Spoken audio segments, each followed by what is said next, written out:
Hello bachcho, let's see this question. The question says, which of the following elements will gain one electron more readily in comparison to other elements of their respective group?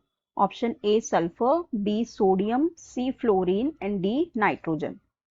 देखो यहाँ पे हमें क्या कह रहा है कि हमारे पास ये जो चार एटम दिए हुए हैं इनमें से सबसे ज्यादा कौन होगा which will gain one electron more readily as compare to the other elements in their respective group. ठीक है, अब देखो हमारे पास जो है पहला यहाँ पे क्या दिया हुआ है, सल्फर, सोडियम, फ्लोरीन और नाइट्रोजन दिया हुआ है। ठीक है, अब यहाँ पे ये तो हमें दिया हुआ है ग्रुप 15, 16 और 17 का। 15 का हमारे पास है नाइट्रोजन, 16 का हमारे पास है ऑक्सीजन, नहीं ऑक्सीजन तो हमें नहीं दिया हुआ है, लेकिन पहला आता है ऑक्सीजन फिर आता है सल्फर, हमें सल्फर दिया हुआ है।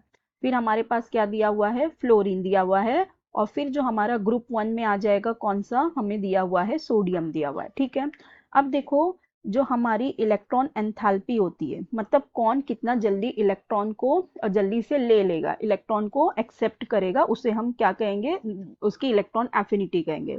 जो इलेक्ट्रॉन एफिनिटी होती है वो जब हम डाउन द ग्रुप जाते हैं, डाउन द ग्रुप क्या होता है, जब हम डाउन द ग्रुप जाते हैं, डाउन द ग्रुप जब हम जा रहे हैं, एटम का जो साइज है वो इंक्रीज होता जा रहा है और जो हमारी इलेक्ट्रॉन एफिनिटी होती है वो डिक्रीज होती जाती है as we move down the group. ठीक है, अब इस हिसाब से हम अगर देखें, अभी ये वाले जो हमारे एटम हैं, ये वाले, ये जो है हमारा, ये कौन सा है, हमारा सेकंड पीरियड है। ठीक है, ये हमारा सेकंड पीरियड है और ये हमारा थर्ड पीरियड है। तो हम ये कह रहे हैं कि हम जैसे जैसे डाउन द ग्रुप जाए इलेक्ट्रॉन एफिनिटी डिक्रीज हो रही है, तो इसका मतलब कि ये सबकी इलेक्ट्रॉन एफिनिटी सल्फर से ज्यादा होनी चाहिए, क्योंकि ये कहाँ है, नीचे, और ये सारे इसके ऊपर है।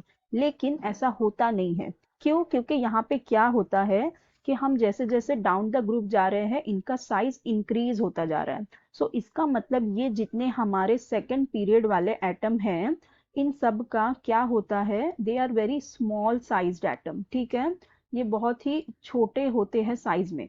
अब इसकी वजह से होता क्या है कि इनका साइज बहुत छोटा है, तो अगर हम इनके अंदर एक्स्ट्रा इलेक्ट्रॉन डालें, ठीक है, अगर एक्स्ट्रा इलेक्ट्रॉन अगर हम ऐड करें, अगर हम ऐड करें सेकंड पीरियड के एटम में, हम सेकंड पीरियड के एटम की बात कर रहे हैं, इनमें अगर हम एक्स्ट्रा इलेक्ट्रॉन ऐड करें तो इनके बीच में होने लगता है इलेक्ट्रॉनिक रिपल्शन। ठीक है, इलेक्ट्रॉनिक रिपल्शन होने लगता है।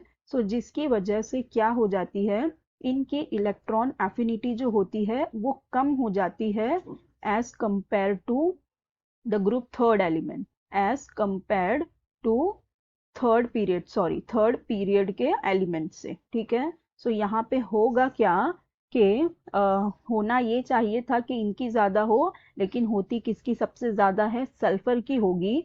हमसे यही पूछा था which of the following element will gain one electron more readily in comparison to elements of their respective group. इन सब का जो साइज होगा वो क्या होगा, बहुत छोटा होगा। इनके अंदर अगर हम और एक्स्ट्रा एटम को, इलेक्ट्रॉन को ऐड करें तो इलेक्ट्रॉनिक रिपल्शन क्या होगी, उसमें बढ़ेगी, इलेक्ट्रॉनिक रिपल्शन होगा जिसकी वजह से इलेक्ट्रॉन एफिनिटी कम हो जाएगी। और सल्फर के केस में ऐसा होगा नहीं, क्योंकि इसका तो साइज इतना छोटा नहीं होता, it has enough size so it can take extra electron. तो ये क्या करेगा, जल्दी से इलेक्ट्रॉन ले लेगा। ठीक है, it will gain one electron more readily, gain electron more readily. तो यही हमारा करेक्ट ऑप्शन हो जाएगा, ऑप्शन ए सल्फर, बाकी के नहीं होंगे। I hope you understood it well. Best of luck, thank you.